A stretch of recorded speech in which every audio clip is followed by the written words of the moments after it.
जेठानी जी ए जेठानी जी हई मारो में भकचोनर दुल्हा आके दारू पी के बवाल कइले बा हो। हाँ ए देवरानी जी ए दुल्हा के तनी खूब काटल काटल तनी गारी गरी आवन हो।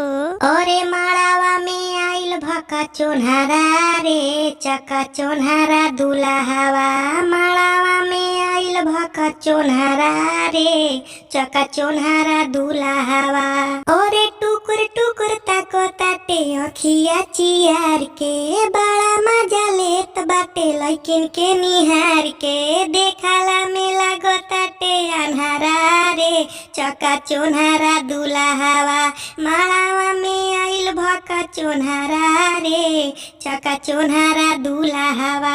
अरे पी के देसी दारू अखिया लाल कइले बाटे माड़ावा में सारावा बवाल कइले बाटे देखाला में लागता ई बनारा रे चका चोनहरा दुल्हावा माड़ावा में आइल भका चोनहरा रे चका चोनहरा दुल्हावा। अरे दुल्हा के काटल काटल गारी गरियावला बदा से मारी मारी मारो से भगाव बड़ा बदमाशी करे चोनहरा रे भका चोनहरा दुल्हावा माड़ावा में आइल चका चोनहरा रे भका चोनहरा दुल्हावा।